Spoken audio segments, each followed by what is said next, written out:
What's up, YouTube? This is Too Raw for TV.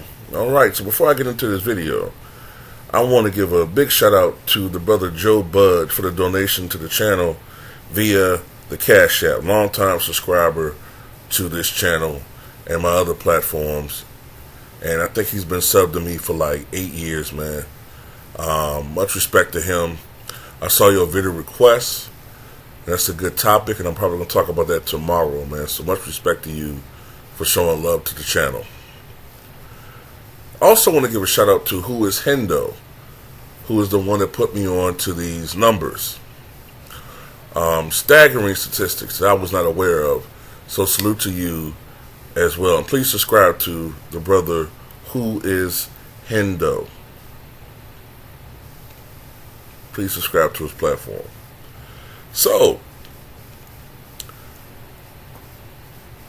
on my other channel, just now, Too Raw for Sports, the one that ends with a $, I just put up a video talking about how that narrative that you hear about how Kobe was dominated by LeBron and proof that LeBron is better is the fact that overall in their careers in 22 regular season games, Kobe only went 6-16 versus LeBron and all of that, right?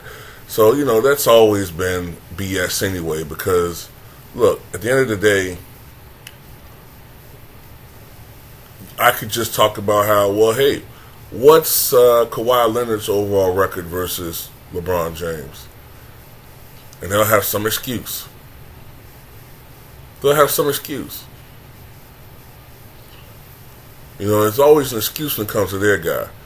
But you can look at StatMuse, and StatMuse will tell you that, oh, LeBron shot 46.9% in his career versus Kobe, which in itself is still well below his 50+% career mark, right?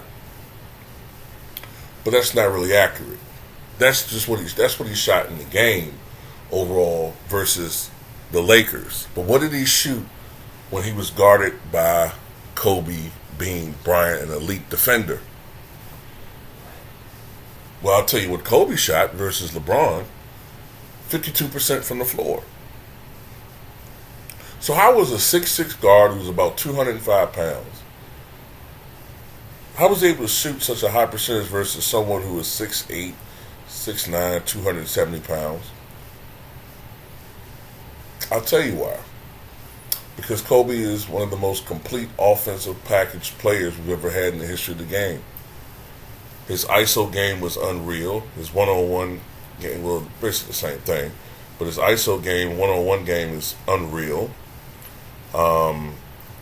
He had such an arsenal offensively. He could score in the post, mid-range, outside. Had so many different ways of getting a shot off. You know what I mean? He just had so many different moves. And, you know what I'm saying, he was so gifted offensively. And then because of his work ethic, he became unstoppable.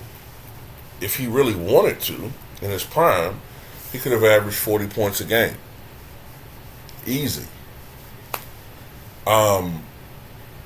That's why he was able to do so well against a guy who is so overrated as a defender. I can't believe you got people out there now, these revisionist history dorks, who are trying to put LeBron on the level of Michael Jordan as an all-time defender. I mean, it's just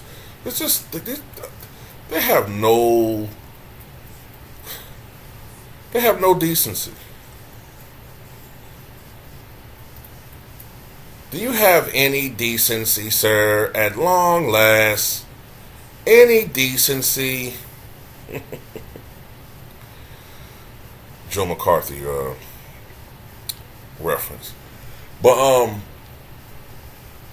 yeah, man. Like, think about it. Kobe shot 44.7% from the floor for his career, and he generally played LeBron in his prime years, but also into his later years to 2016, right? By that time, LeBron should have been dominating Kobe one-on-one. But you see that 27% versus Kobe. 1-on-1, 27%. So interesting. Kobe, who's a 44.7% career shooter, shoots 52% from the floor versus LeBron.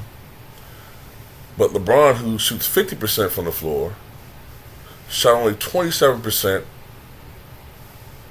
when guarded by Kobe. Now, this is what I'm saying by LeBron apologists. They'll say, well, when Kobe was guarding LeBron, it was used on the perimeter, and LeBron is not a great perimeter shooter. Well, I don't want to hear that shit, because whenever we try to make that point about Mike initially not being a good three-point shooter, they'll say something like, well, that's not our fault. Well, guess what? It ain't my motherfucking fault that he can't shoot from outside. Maybe that's why he has a 4-6 finals record. And maybe that's why Kobe, despite not playing on the super team the last 2 times, has a 5-2 finals record.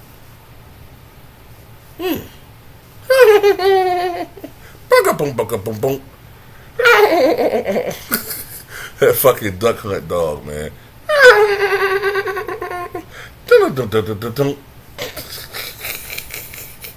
That motherfucker, that dog laughing his ass off of that shit. 27%.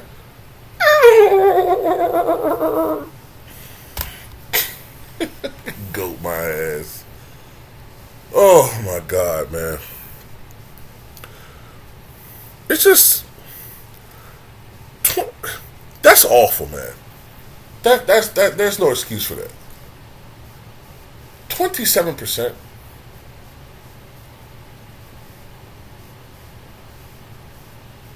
Imagine LeBron playing in the 90s, like I said before, the late 90s, when the lanes were clogged up and you had all these athletic bigs, not those big, bulking, Mike Jaminskis, but athletic bigs, like dudes that had great lateral quickness and were great athletes playing in the pivot, like the Chris Webbers and the Garnetts, you know what I'm saying? Mutombo, what's the other dude, man? He used to play for the Sixers, but got traded for Mutombo. Theo Ratliffs. You know what I'm saying? Like, it wasn't like no big... that's one of the biggest fallacies, by the way, from the Nicokios of the world, you know what I'm saying?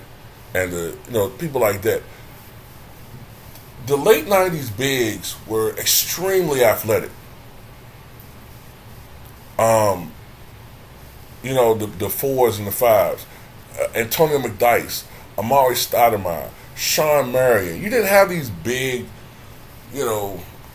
Greg Kite looking motherfuckers. You had real, and that's no knock on the 80s, but I'm just saying, you had real athletes in the paint who could patrol that motherfucker. Get that shit out of here.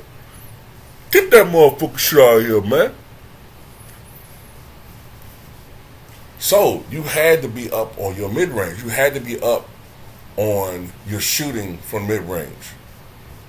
Because you weren't going to just get these easy bowling ball buckets like LeBron gets nowadays. Because they changed the game so he can thrive. See, it's funny. Guys like Wilt Chamberlain and George Mikan, they changed the game because they were too dominant. And they had to change the game to make it more fair for everybody else. But they actually changed the game to make it easier for guys like LeBron, and to a lesser extent, I even got to say, they changed the game to suit Steph Curry. I mean, I know Curry fans like to hear it, but they did. There's going to be somebody that's going to, oh, well, see, you can't blame, whatever, man. But it's funny. Yeah, now the more I think about it, in the late 90s, I don't see LeBron dominating like that.